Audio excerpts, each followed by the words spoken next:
right. Thank you for tuning in to the Bookley podcast today. It has been, I know I said this last week, a good week for the podcast. Again, things are just starting to slowly trend upwards. I think over this past weekend, we almost doubled in subscribers on between Amazon and Spotify. And then we also had, I don't know, another 50-ish. I think it was more like 30-ish subscribers on YouTube.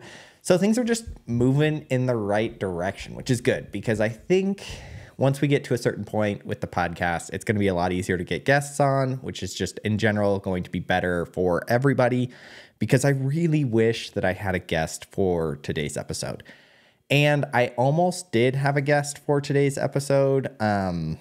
Originally, Olivia was supposed to be on this podcast episode, except, man, this book was something else. And so I'm going to read what she said about the book because she actually DNF'd this book. She did not complete it, and I do not blame her. If I was not making a podcast episode about this book, there's no way that I would have finished this book, and a lot about this book just completely shocks me. So I'm just going to start diving into this. This week's episode of the podcast is The Better Angels of Our Nature by Steven Pinker, I think is his name. Pinker. I hope I'm saying that correctly. And I'm going to go ahead and read a description about this book, and then we'll start diving into it. But here is the description. Believe it or not, today we may be living in the most peaceful moment in our species' existence. In his gripping and controversial new work, New York Times bestseller author Steven Pinker shows that despite the ceaseless news about war, crime, and terrorism, violence has actually been in decline over long stretches of history. Exploding myths about humankind's inherent violence and the curse of modernity. This ambitious book continues Pinker's exploration of the essence of human nature, mixing psychology and history to provide a remarkable picture of the increasingly enlightened world. And the reason why I chose this book was because, well, there's a lot of people that recommend this book. I know that Lex Friedman highly recommends this book, and I know that Steven Pinker has been on the Joe Rogan podcast a couple times, although I don't think he's explicitly talked about this book on any of the podcast episodes, because after I read this book, I went back and I was like, have I ever listened to him actually on a podcast? And I don't think I had watched any of the Joe Rogan episodes. And I think had I watched the episodes, I don't know that I would have actually picked this book. And he doesn't really even talk about anything pertaining to this book. He is all over the place in his episodes with Joe Rogan, and he's a very interesting individual.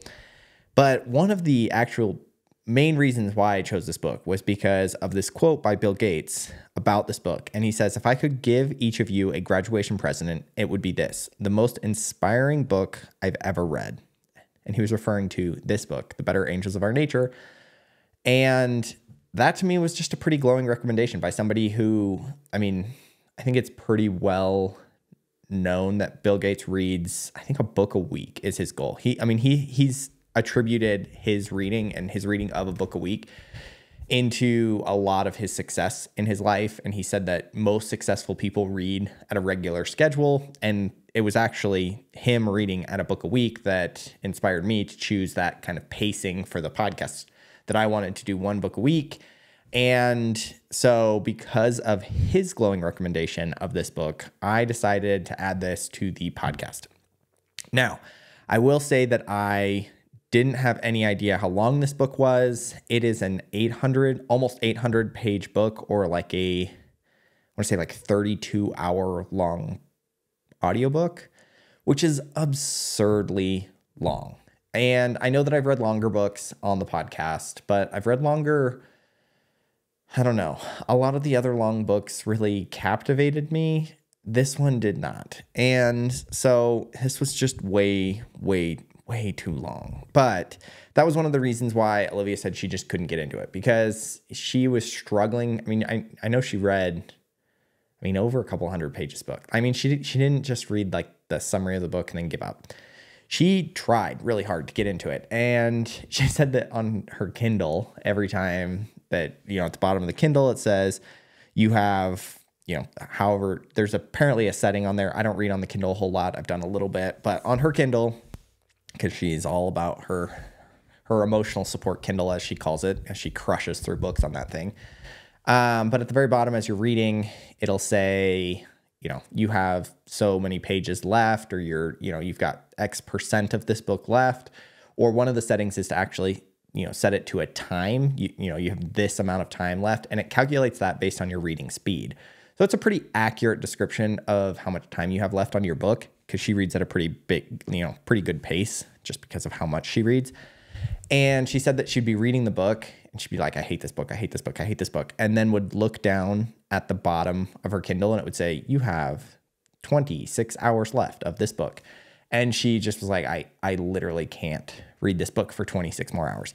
So I want to go ahead and read her review of the book. And then we're going to start going into some of the reviews on Goodreads, my overall review, and then what I liked and didn't like about this book, because I really was kind of hoping to like this book. I really did. And it just didn't work out like that. So here is Olivia's review. And I don't know if I'm supposed to read this word for word, but we'll go ahead and read it.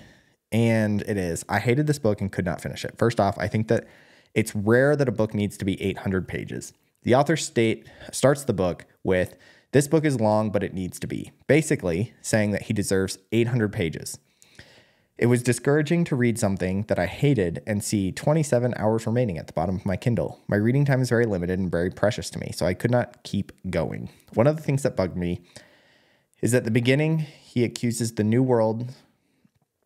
In the beginning, he accuses the news of playing up violence for views. If it bleeds, it leads, is what he says.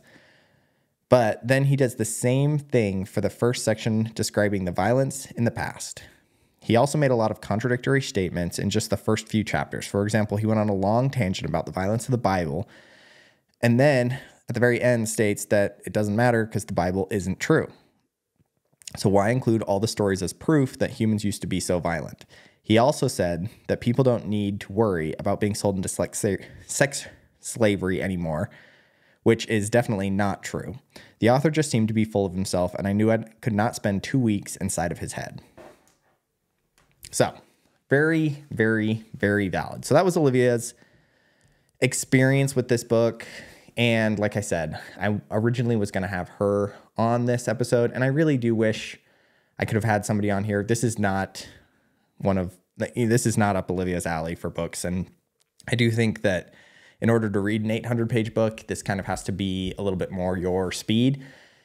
And so I do wish that I could have had somebody that would have read it with me who also would have enjoyed it, because I have a lot of negative things to say about this book, but I really wish I could have. And another reason why Olivia on the podcast would not have been very beneficial, because we both had kind of a similar outlook on the book, a lot of very negative opinions of the book. So I wish that there was somebody that could have, bounced ideas off of me and, could have maybe shown me why I was wrong.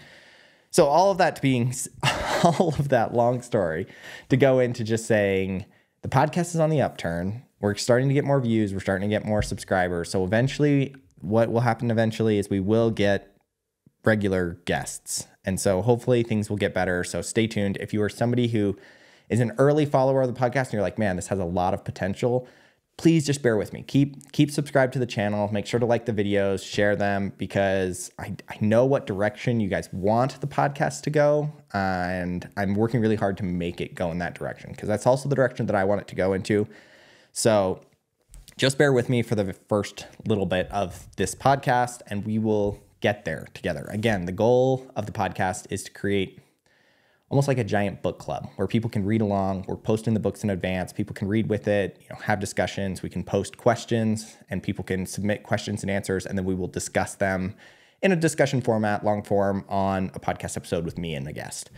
So essentially that's the goal. We're really trying to get there. And this would have been a really good book to do that with, but unfortunately we're just a little bit on the early side of the podcast, so you're going to have to listen to me ramble about this book.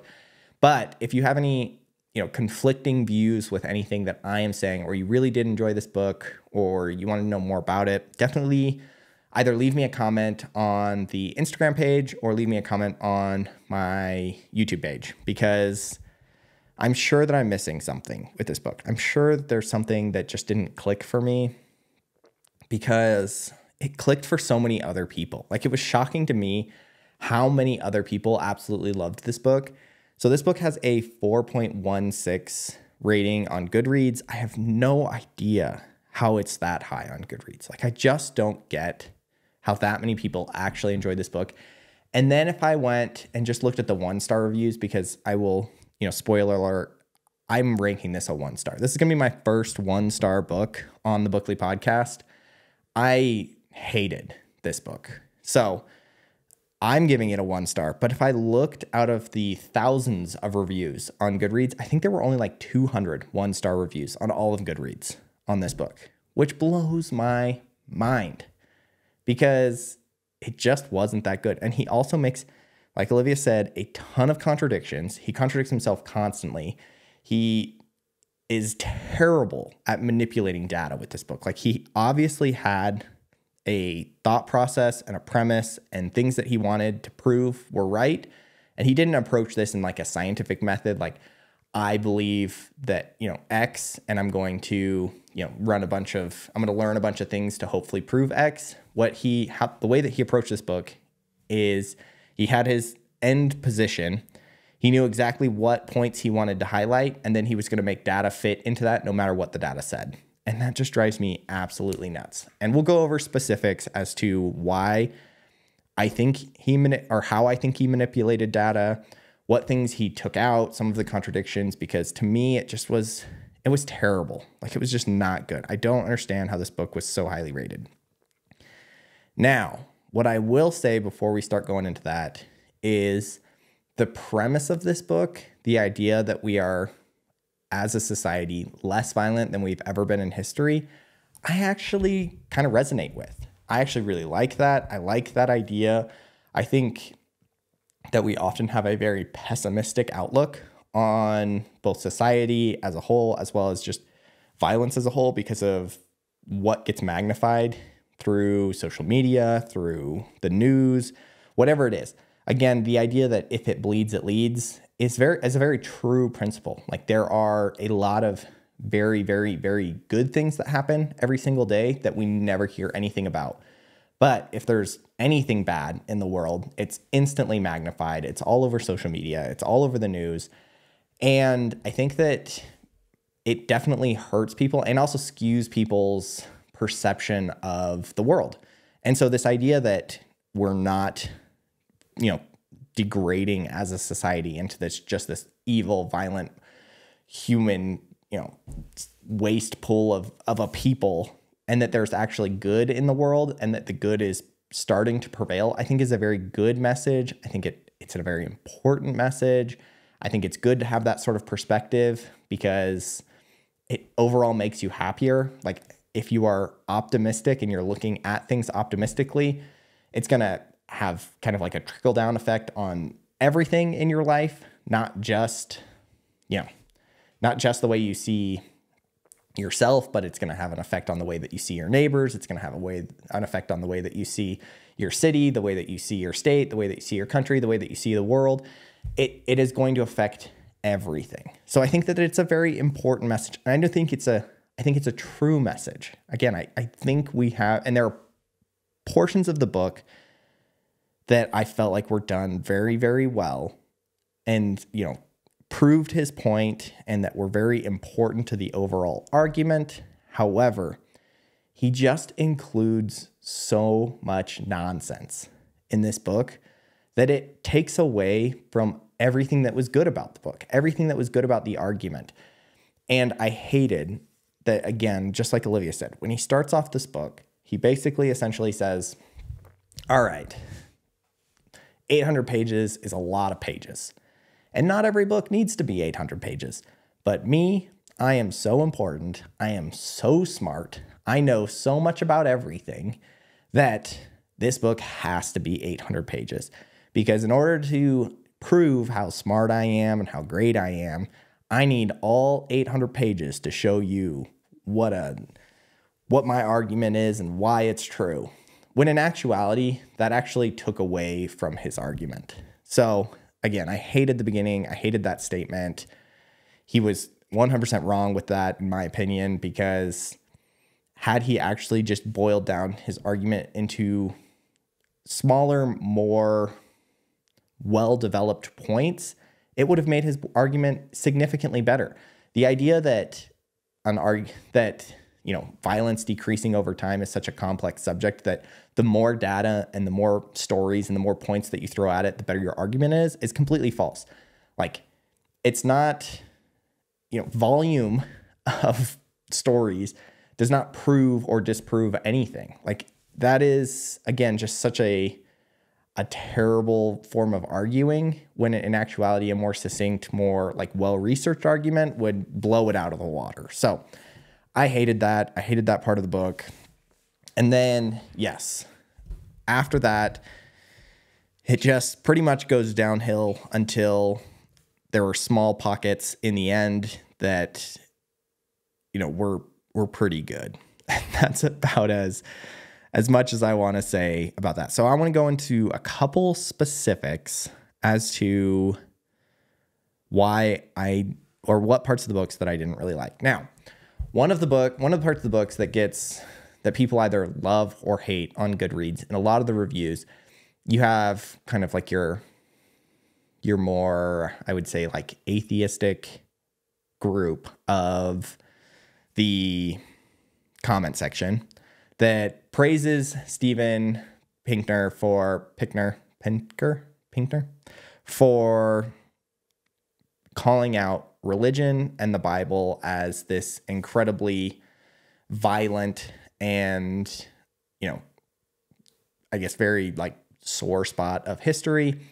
And then on the flip side, you have the other side of the argument that basically hates that section of the book because it, points out some of the more violent and, less, I guess, doctrinal parts of the Bible, and people just don't like that was included in the book. So that was a pretty controversial part of the book. Now, whether or not you believe in the Bible or not, I think it is pretty fair to say that religion in general, both, Western religion as well as,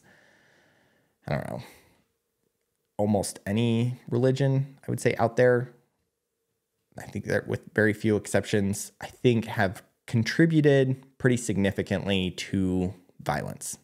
And I think that's just a fact about history, whether it was, the religious crusades, whether it was, kind of your more, I don't know how to say this,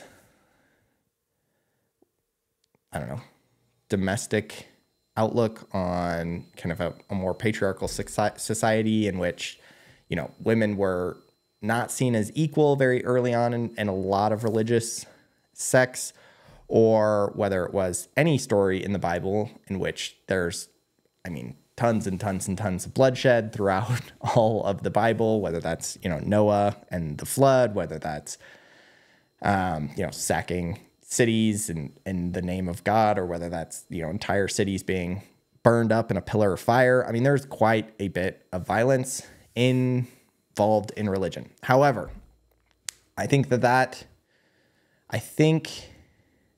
what was the most annoying about that whole section of the book, again, is what Olivia said, which is, regardless of how you feel about religion, to use that as an argument within your book and then essentially say none of it was true anyways, it was so contradictory and counterproductive that, again, that was a good 100 pages of the book that didn't need to be included at all, that just made the book longer and longer and longer and didn't provide any value to his argument. So essentially, he starts off the book talking about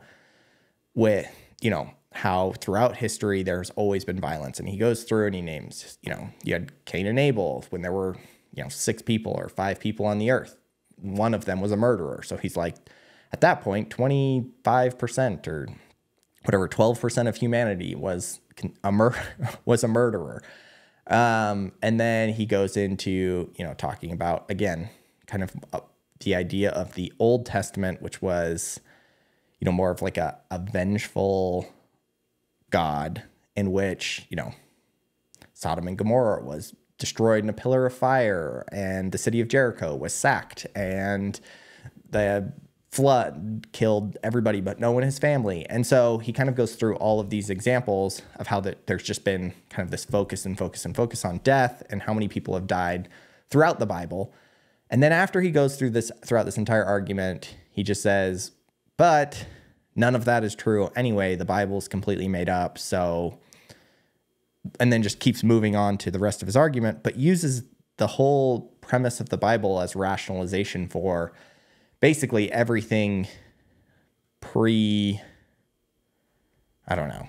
basically all early history as being violent. And so it just, I don't know.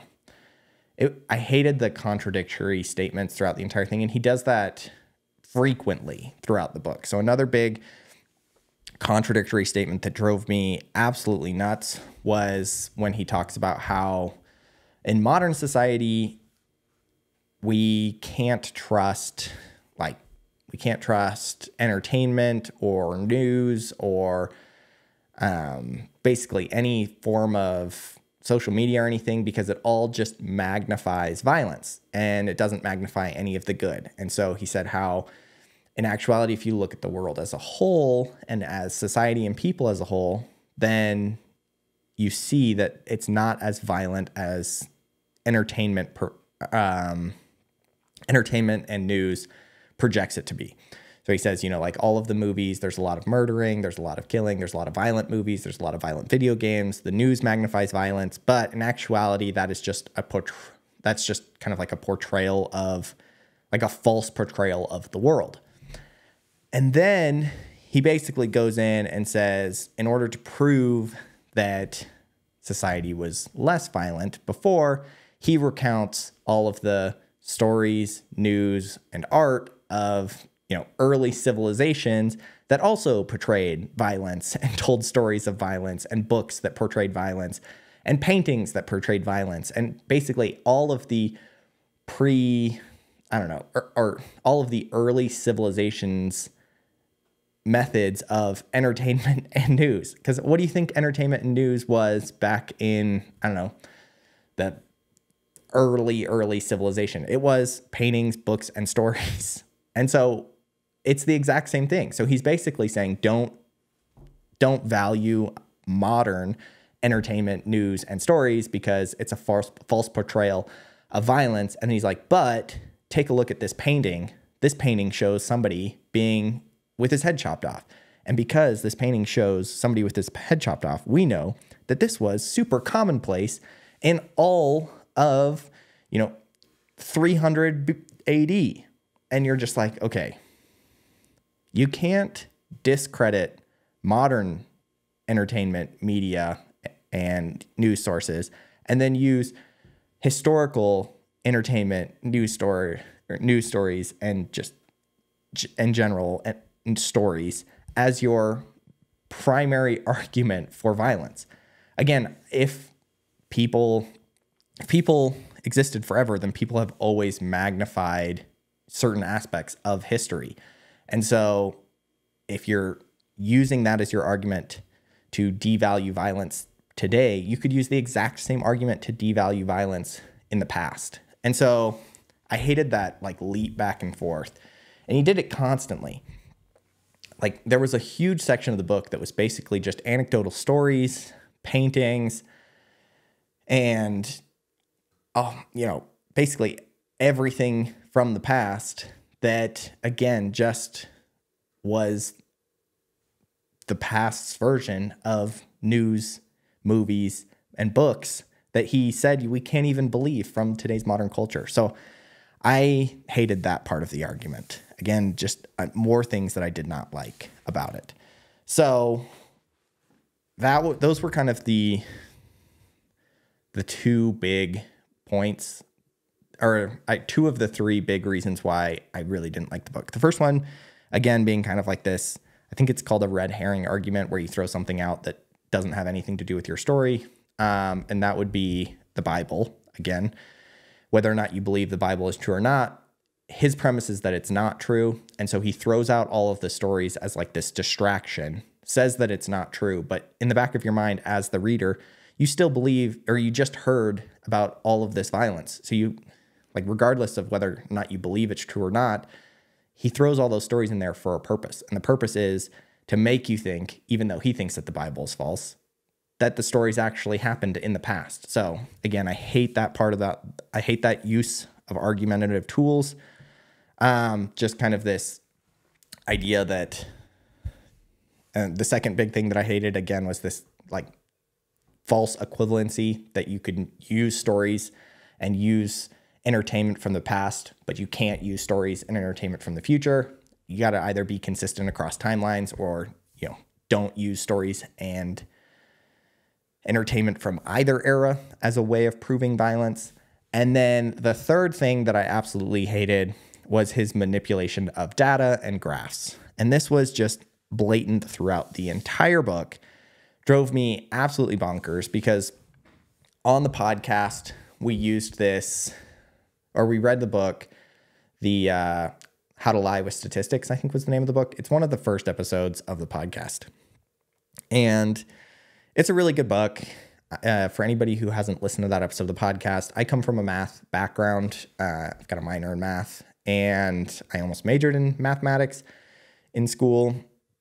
I ended up majoring in economics, but I was only a few classes away from mathematics. I took, quite a few high-level statistics classes. And so the book, How to Lie with Statistics, was a little bit of a review for me, but a lot of the principles I think are very important. And so if you're going to read this book, if you're going to read whatever this book's called, The Better Angels of Our Nature, I would suggest reading How to Lie with Statistics first. How to Lie with Statistics is I think it's like 75 pages long. It's not a very big book. It's really, really thin, and it will basically blow up this book and expose all of the bad things that this book does according to like his statistical data. And one of the things that he does frequently in this book is he manipulates start and end dates in order to plot graphs, and it drives me nuts. So he looks at a very small section of history, and then he says, all right, look at the graph from this section of history. See that it's on a decline as long as we ignore the outliers, and the graph will show that. It'll show like a decreasing trend with a few outliers. But what he doesn't show you is that he's extrapolating data from 1990 to 2005, so 105 years, and then using that to prove that throughout the course of history, so extrapolate another, 2,000 at least, but more like 4,000 years of history, that the same trend line exists for 4,000 years of history, even though he's only showing you 100 years worth of data. That's like blatant data manipulation. So essentially, one of the examples here that he uses is that he uses the rate of battle deaths in state-based armed conflicts between 1990 and 2005. And then he goes even further and he says, ignore the figures for the First and Second World Wars. So basically he shows this plot line of battle deaths. So it has to be a war. It's not a murder or anything like that. It's just war-based, battle-based deaths from 1990 to 2005. And he says, ignore World War I and World War II and look at the plot of data. And the plot of data shows a decreasing trend line, because just in general, there have been less war deaths over time because the conflicts have become, you could attribute that to guerrilla warfare instead of more of a traditional like front style warfare where, pre-World War I, you had, trenches and you had people marching and progressing lines. And then, post-World War II, basically everything has turned into, small band conflicts of guerrilla warfare where, individuals have died And the other thing to show is that, wars used to be fought primarily by armed forces, whereas now the rate of civilian casualties has significantly increased, which all of those are also being completely left out in this graph. This is the rate of battle deaths, meaning that it is deaths from soldiers in battles, and it's from 1990. Again, this is, right before World War I to 2005. And he says, ignore these two big pillars. So outside, because of, again, the nature of warfare changing in the past 100 years, you can see a trend line of battle deaths decreasing. And he uses that to argue that we live in like this new era of what he calls long peace, where it's been this time period where less and less people have died from armed conflicts. However, if you expand that whole thing out towards earlier society, what you see is that there's a large trend line that moves upward and then a slight decrease. But the slight decrease doesn't do anything for this large trend line over time. But he didn't want to show the large trend line over time. So instead, he manipulates the data, changes the endpoints, changes what's included in the data, and then on top of that, he says, ignore the two outliers. So ignore the big world wars.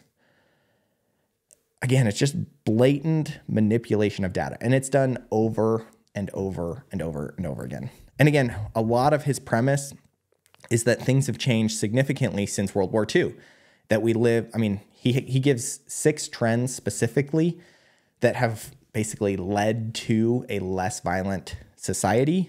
And one of those trends, 1 out of the 6, is this idea of long peace. And this long peace is basically everything post World War II. But again, it's only been 80 years since World War II.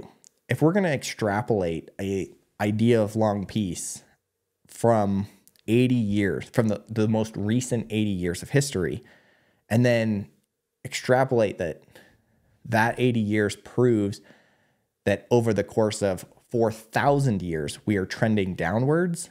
Again, you're manipulating data. 80 years is not a significant enough sample size to show a trend over the course of 4,000 years.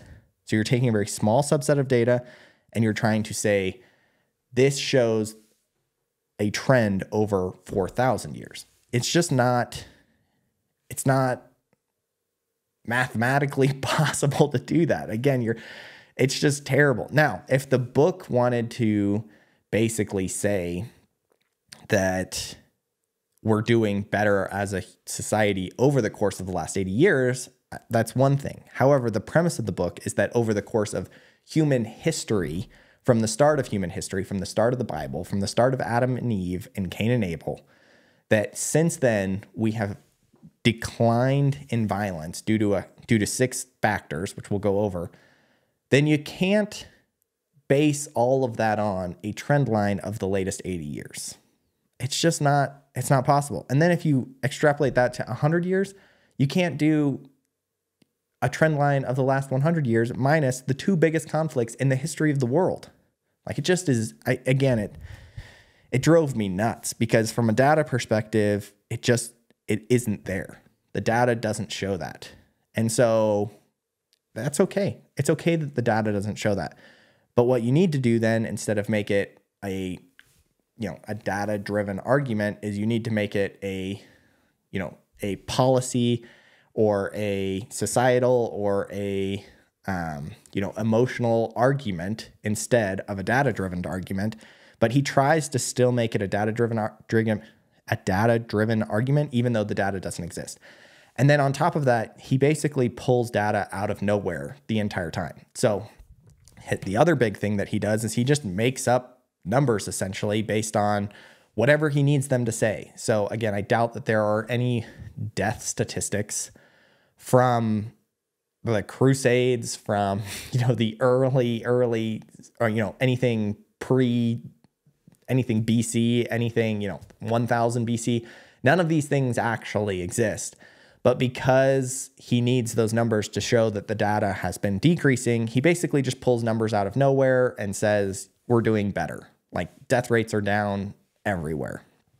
So it drove me nuts, the entire book, because he basically breaks every single rule of how to lie with statistics in order to prove his point, when in actuality, he didn't need to do that. Again, at the very beginning of the book, he says that he needs 800 pages to do his argument, and he wastes so many of them creating false arguments, when in actuality, he makes a very good point in his kind of like 5th and 6th trend that he outlined. So I want to go through all of the trends and tell you which ones I liked and which ones I didn't. So, and sorry if I'm jumbled up a little bit. I'm a little fired up from this book because of how terrible it was. Hopefully my short video that I make for YouTube will be a little bit more succinct. So if you're not following along, go ahead and just check out that video. But for anybody who's read this book, or anybody who, is a history, understands history a little bit, this hopefully can make a little bit of sense. But so he gives 6 trends that have basically kind of were catalyst events for violence decreasing. I think that's the way that he put it, violence decreasing over time. So the first one was a move from a hunter-gatherer society to a settler society. And he says that one of the things that he talks about in this portion of the book was that because of this transition from hunter-gatherers to societies where these, groups and societies needed to interact in trade, interact in, kind of like this common good mentality where you give up some of your rights and some of your freedoms for, additional, safety, security, and stability, which is kind of that transition from a hunter-gatherer to a settler. So as a hunter-gatherer, you get, unlimited freedom, but you also have kind of no support or safety network involved in your life. You live and die by the amount of food that you can pillage, animals that you can kill, the seasons and all those kinds of things. So in that time period, he essentially states that people would murder each other over anything. So as small as like food, shelter, and anything like that. There were basically no rules of law, and you could, take, rape, pillage anything that you wanted. And that's just well known throughout history that, barbarians would come in, rape an entire village, and, steal all the women, steal all the food, and then move on to the next village. And he just says that matter-of-factly, hey, this is what happened. Again, I think that there is some truth to that. However, I do think that the stories that have been passed down over the years, just like the stories that we pass along in modern societies, glorify, again, the violence and the big nature of stories, when in actuality, I do think that there was probably a lot more peace that existed in that time than we know about. But that's the essence of his argument. He states that very matter-of-factly. And then kind of that transition to society, again, there's more rule of law. You're not allowed to just go rape, steal, and pillage people. If that happens, then, the society will cast you out or send you to prison. And because of that, it created a little bit more or a little bit less violence because of this need to follow societal rules. Now, that's the first trend that led to less violence. However, he even contradicts this because he says that this transition to a society ultimately led to less violence. However, later on in the book, he states that it's societies and, ideologies and these, I think he says societies, or what does he call them? He calls them a very specific word. These kingdoms, whatever it is, that have caused more death and more bloodshed than anything else in history. So again, he states that transition caused or was one of the trends towards lower violence. But then later on in the book, again, he states that actually didn't cause less violence because kingdoms, societies, and people have done more violence and the close proximity of individuals has led to more violence than anything else in history. So again, he's just super contradictory his entire time. I think that could have been completely left out of the book, and it would have led to a better argument. Again, you can just skip over this. There's not enough data. There's not enough stories. There's not enough evidence here. Just leave that part out of the book. So the second thing that he goes on to say, his second trend, is the decline in homicide rates from the Middle Ages to today. So essentially he states that, back in the Middle Ages, if somebody stole your sheep, you'd just cut off their head. If somebody, looked at your wife funny, you'd just cut off their head. If, like the barrier to murder in the Middle Ages was almost nothing. And again, this is completely based off of stories and based off of folklore and based off of paintings. So everything that he told us not to believe in modern society. And then he goes on to say that over time that homicide rates have decreased. And then the only actual legitimate evidence that he gives for this is the decrease in homicide rates within the United States within the past, I think it's like 150 years. There is an actual trend of homicide decreasing within the United States.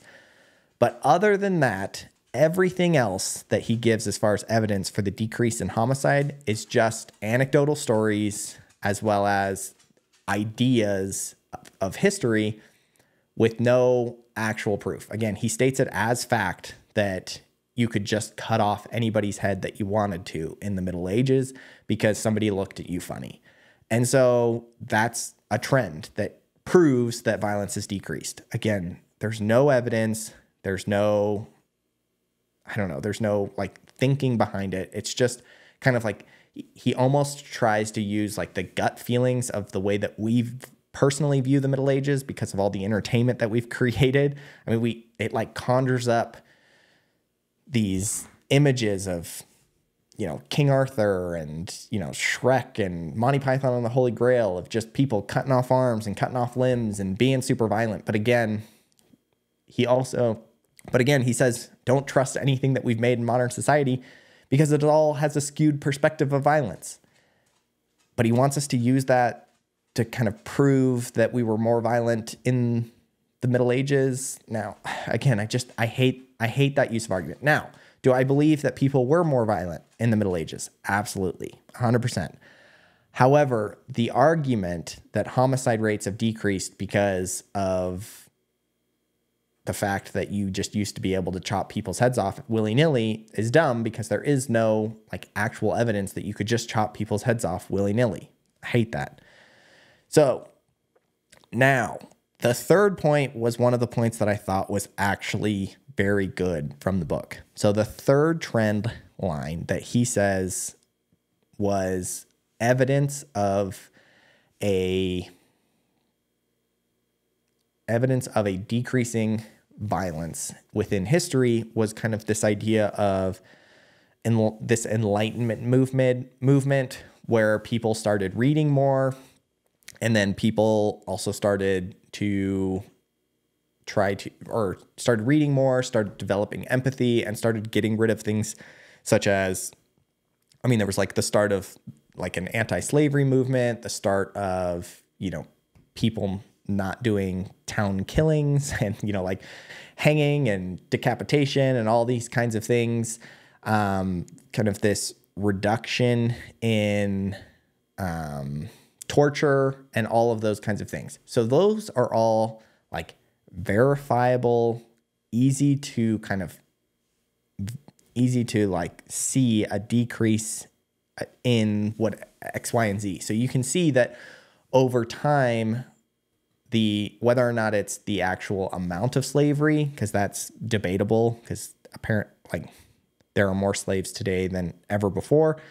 However, the societal outlook on slavery has definitely harshened. People aren't as open to, and the view on slavery is actually very negative. And so because of that, you could state that people are becoming less violent as individuals. And then, same thing with torture. There used to be mean, tons and tons and tons of torture methods that were allowed, as well as not just allowed, but encouraged throughout history. I mean, people were tortured for all sorts of different things. People were tortured for fun. People were tortured for information. People were tortured for treason. And nowadays, you can see kind of through this Enlightenment period where we have tried to become better individuals. Again, we have kind of like this heightened level of empathy for each other because of, reading and, being able to experience things outside of your normal, I guess, everyday activities. There is kind of this decrease in the tolerance for torture. So again, these are things that you can see like direct correlation to lower levels of violence from governments, lower levels of execution rates, lower levels of prison sentences. And this all comes from like this slow transition from kind of this medieval outlook on things to modern society, where the majority of modern society now, thinks that capital punishment or the death penalty should be used in only the extreme of situations. And there's a large portion of people that say that it should never, ever be used. Whereas, 500 years ago, that was not the case. People were executing people left and right. There was really no quarrel about it, that it was just the norm. And so you can see, as people become more educated, have more access to education, have more access to literature, have more access to information, that the trend line for all of these things has slowly, it's not even just the amount of these things that have happened over time, because again, I don't know that we have that data, but the outlook of those things, the public's perception of those things has changed over time. And so, the public's perception of things also moves the needle, if that's the way to put it. Public perception changes execution is the way that I would, I guess, say it. I don't know if that's the right way to say it, but the way that the public feels changes the way that the governments and way that people in power make rules, legislate, and actually execute those laws. So because of that, you can see that there has actually been a negative trend in, again, torture, slavery,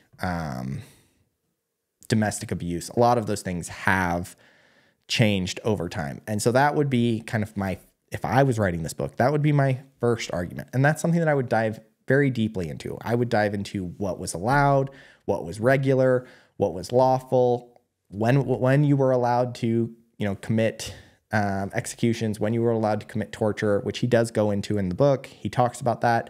And then how that's changed over time, and how the outlook, or how society's outlook on these things have led to a more peaceful application of the law.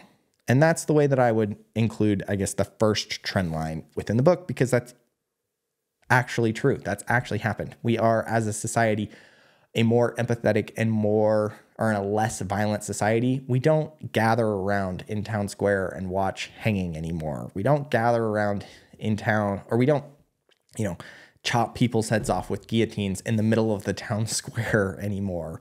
There's a level of decency that has increased over time, which can show that as individuals, we are all less tolerant of violence. Like I guess not nobody, but I personally don't want to see somebody's head being chopped off in the middle of the town. And that just goes to show how much violence people can tolerate as individuals. And again, that is an argument for how violence has decreased. Doesn't prove it, but it is one piece of the argument. Now, the fourth section we already kind of talked about, which is this long peace idea. And he really dives into this book and into this part of the book significantly. He talks about everything post World War II, which again, I've already talked about why I hate this. It takes a very small subset of data, and then he tries to extrapolate it over the course of human history. And I don't like that. Just to give you kind of a little bit of perspective, again, it's been 80 years since the end of World War II, and he wants to call this the long peace period. There was about 80 years between the end of the Revolutionary War and the start of the Civil War. So was that the long peace period too? Like could Abraham Lincoln before the start of the Civil War said, oh, we're trending upwards now. There's been less conflict. We haven't had another big war in there. I get that there was, the War of 1812 and other things like that, but those were smaller conflicts in comparison to the Revolutionary War and the Civil War. I guess there's even been conflicts since the World War II. So, he basically goes to say that, these small conflicts such as the war in the Middle East, Vietnam War, Korean War, that these things have been, trending downward. The other thing during this long peace period is that he basically only talks about kind of Western societies in a lot of these sections. There's still quite a bit of conflict going on in both South America as well as Africa, as well as, lots of conflict going on in Asia. You have, post World War II, you have millions and millions and millions of people dying in the Soviet Union. There's still a lot of conflict going on that he basically ignores because it doesn't technically classify as war. However, there's still a lot of conflict and a lot of governments killing people. So I don't love this idea of long peace. I don't think this long peace period is statistically significant enough to warrant an argument within the history of time. Because again, there was 80 years between the end of the Revolutionary War and the end of the Civil War, and people could have just said, "Look, we're trending downward. We haven't had a revolution in, 80 years," and then right after that, the Civil War kicks off, and you've got World War I, you've got World War II. Again, these small trend lines of 80 years just don't prove anything for anything moving forward in history. Now, if it had been a trend line over the course of 1,000 years, and over, and then our entire subset of data that we're using is 4,000 years worth of history, that's a fourth of the data, and that's showing a trend. Like at that point, it could be statistically significant. But 80 years over the course of 4,000 years worth of data just doesn't mean anything. Like it's not statistically significant enough to show any new trends. So don't like that whole idea. And then his fifth point is kind of this idea of new peace. And it's everything, again, since 1989.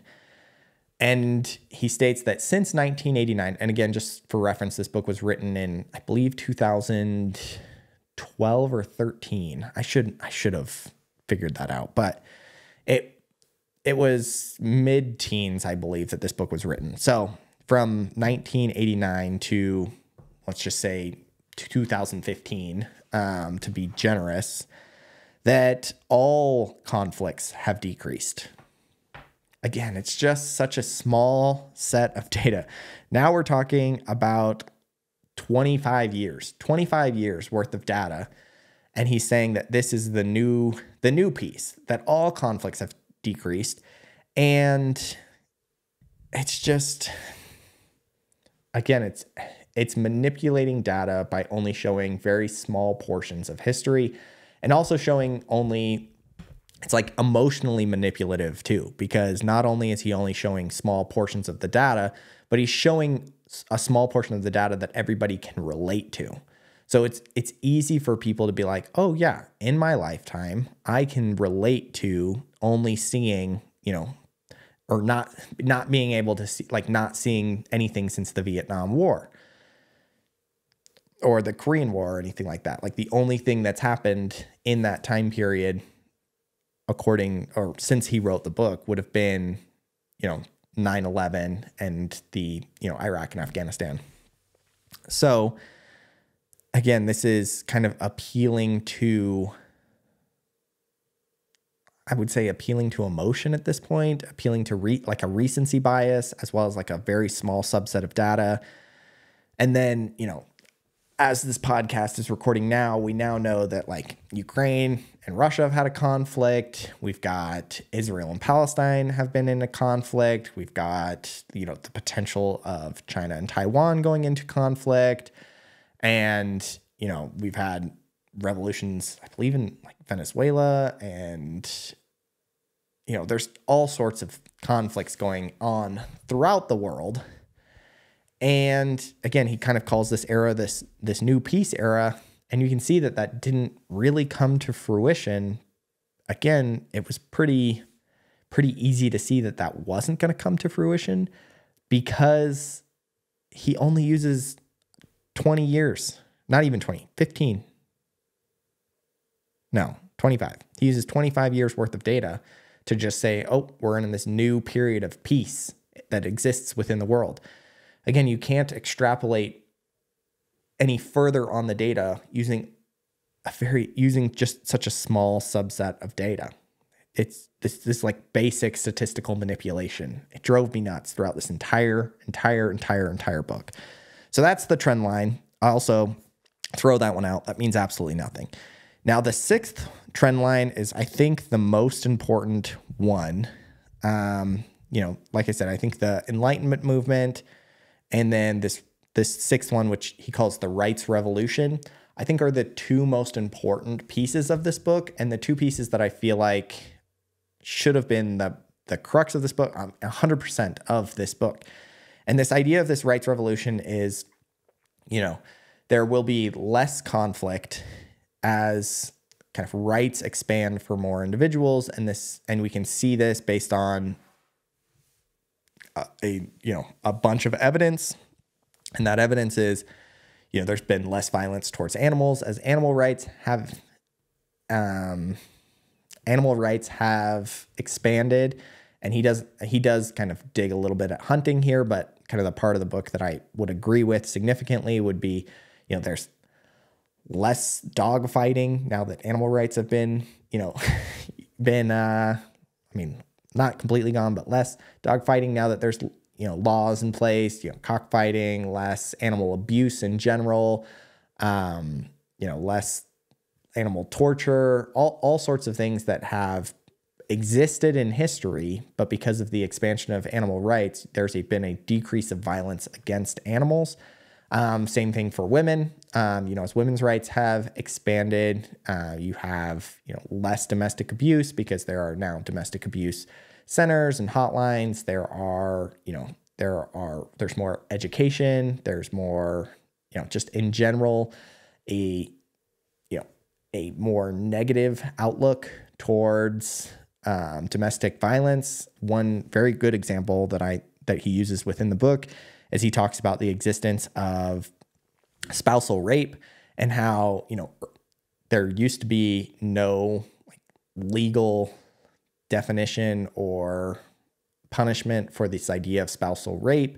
However, as society has continued to expand among this idea of rights revolution, there, is now a classification for spousal rape. There are consequences for spousal rape. And so as a result of that, there has been a decrease in that specific form of violence.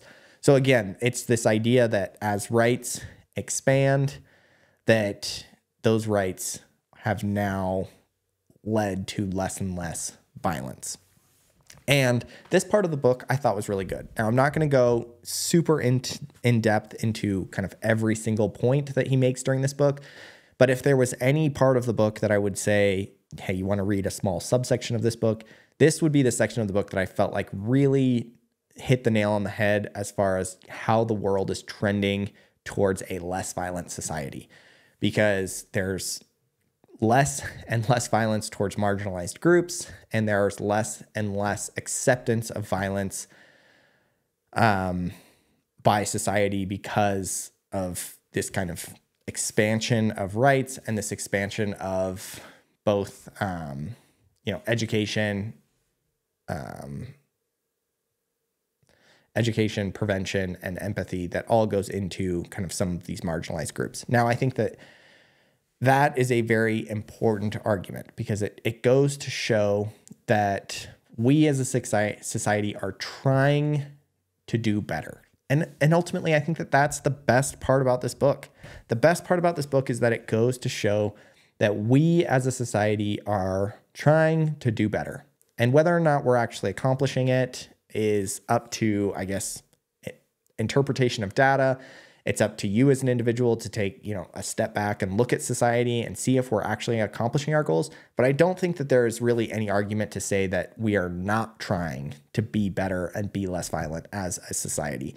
Now, there are obviously individuals that don't fall within that category.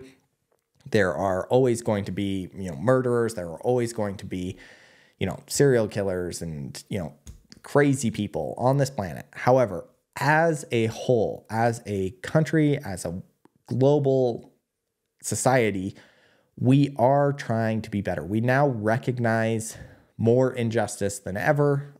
We fight for workers' rights. We fight for individual rights. We fight for the rights of children. We fight for the rights of animals. We now at least have a grasp of some of the problems, and we're trying to fix them. Never in history have people really, really taken a look at all of these problems and tried to fix them. Steven Pinker even goes to the point of saying that we may have overstepped in some situations. We've kind of overstepped this idea of children's rights to the point where now parents are too afraid to. It's kind of like this whole idea of gentle parenting. They're afraid to parent their children at all to cause harm or cause any sort of, emotional manipulation. And it's kind of almost too far of a step in the anti-violence movement. Not that parenting is violence, but in general, just, discipline and, really just discipline. Your children is now seen as violence, whereas, he kind of makes that argument that it's almost causing too much harm, that we've moved too far away from violence, and that we've even put discipline on that docket of what to get rid of. And so, again, I think it's a very valid point, and it's a point that I think needs to be. I'm going to go back to the very beginning of the podcast. I think it's a point that needs to be talked about, because we see violence around us constantly. And if that's all you focus on, then you are constantly thinking like, oh, we're on the verge of World War III, or, oh, we're, the right-wing MAGA Republicans are going to go in and take over the White House, or, those left-wing nut jobs are going to take all my freedoms and, lock me up. And the reason why people have those perspectives and are so far on the fringe edges of society is because they are constantly inundated with this idea of, violence, and this idea of, one side hating the other side, and this idea that everybody's out to get you. When in actuality, if we take a look at the world as a whole, we are getting better. We are. Everybody is trending towards a less violent, less conflicted, and people in general want to see less violence. Like, we don't want to go to war. We don't want to, see on the news all the time that, there are houses being blown up in the Middle East, or their, apartment buildings being fallen, or there's hospitals in Ukraine that are blowing up, or, churches in Russia that are being set on fire, all different sorts of things. Like, we don't want that as a society anymore. And I think that that's important to know, that most people in general want good, and it gives you a positive outlook on things, and it allows you to kind of see people at a new light and give people just a little bit more, a little bit more wiggle room is what I'd call it. Give people a little bit more, don't judge people's mistakes as harshly, because again, everybody's trying to do the best that they can. So that's why I think this book is so important. That's why I think that the premise of this book is so good, but that's also why I think this book is so terrible, because it just doesn't deliver the way that it should. And it relies too much on these poor argumentative tactics, statistical manipulation, data manipulation to prove a point that could be proved in 250 pages. And instead, he drags it out for 800 pages and puts a ton of garbage in there and muddles up this argument, because, again, he's just trying to prove how important and how great he is.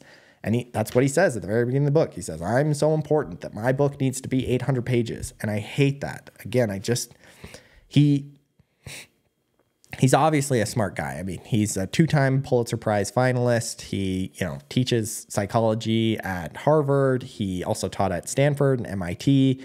He's, one of Time Magazine's 100 most influential people in the world today.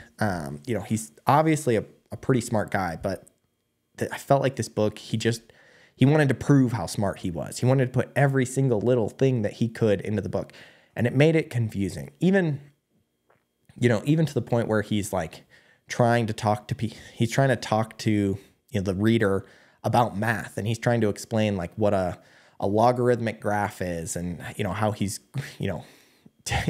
taking the numbers and manipulating them based on exponential variables, and then because he takes the log of both the x and the y, and it shows a positive trend line that you can see that it's an exponential growth and all this. Again, he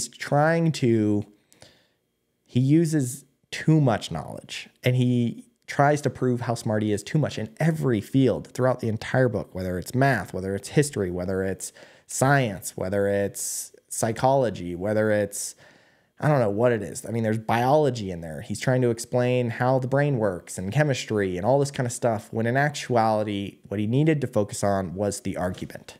And he doesn't do that. He throws everything against the wall, and he's trying to just find a few things that stick. And it just is too confusing. It makes for a ton of contradictions. There's a lot of faulty arguments. There's a lot of data manipulation that just make this book terrible. But the overall premise is good, and he needs to abridge this book into a 250-page book that includes just the core portions of the argument that are actually historically accurate and don't include just made-up principles and data, and then publish that. And I think that would be a very, very good book. But as it stands, this book is terrible. So overall, I'm going to rate this book a 1 star. It's the first 1 star on the Bookley podcast. It's going to be a 1 star for fun, and it's going to be a 2 star for importance, because I do think the book is I do think the premise of the book is important. I think there are portions of the book that are very, very, very well done. And I think there's a ton of interesting things within the book. There's a ton of interesting studies and interesting things that he references. However, none of it really goes to actually prove, or not none of it. A large portion of it doesn't actually go to prove the premise of the book. He just throws it all out there, and then at the end, he states his conclusion, and that's the end of the book. So overall, I'm going to give it a 1 star. 1 star for fun, 2 star for importance. It is a very important book. If Steven Pinkner ever listens to this podcast episode, then I'm going to go ahead and say you need to make an abridged version that cuts out all the bullcrap and just focuses on the things that are actually important, the things that are actually statistically important, and then republish your book, because there's a lot of potential there. It's just mixed up in a lot of garbage, and I don't know. And we didn't even really dive into kind of his own personal biases that are all throughout this book. I mean, he obviously hates religion. That's, very, very, very evident throughout the book. And we kind of touched on that early on, but we touched on it from like an argumentative standpoint. But, from a religious standpoint, like he hates religion, and it comes across very, very much in there. And again, everybody can have their opinion, but when you're trying to write an argumentative essay, don't use your own personal biases in there, and don't so blatantly, include those in an argumentative book. He obviously doesn't like the right side of politics. Every negative example that he can think of, he throws in for, the right side being racist, the right side being bigoted, the right side, being dumb and causing violence. And, again, he just throws that in there, and it takes away from his argument. Again, I don't care what his own personal beliefs are, but don't throw them in there. Don't be so, I don't know how to put that. I don't know. I think it just takes away from the overall argument. That's what I wanted to say with that. So, all right. Sorry that I went on a rant there, but this was, again, not my favorite book, and I didn't really know how to do this podcast episode without doing a rant, but that is my overall opinion of this book. I'm sure that I did not persuade anybody to read this book, but what I will say is that if you are interested in this idea, this concept of violence decreasing, pick out maybe a few sections of the book and read those sections. The section on kind of the Enlightenment period and then the section on the rights revolution I thought were very good. Just read those. That, again, I think that provides a decent outlook into the overall decline of violence throughout the years. So thank you for listening to this episode of the podcast. If you are following us on Spotify or Apple Podcasts, make sure to leave us a 5-star review. And then if you are watching this on YouTube, make sure that you like this video, leave us a comment, leave me a comment on what you thought about this book. Because again, I think a lot of people really like this book, and maybe I'm missing something here. Maybe I'm misinterpreting his misinterpretation of the data. Maybe that's a possibility. But let me know what you think, and we'll see you next week on the podcast. Thanks for listening. And I already said that. Thanks for listening. Yeah. Thanks for listening. Next week's episode of the podcast is Dark Matter. So we're switching up pace a little bit. It's going to be a science fiction book, and Josh is on the podcast. We've already recorded that episode, and it was good. I'm excited about that one. So make sure to stay tuned, and we'll see you next time.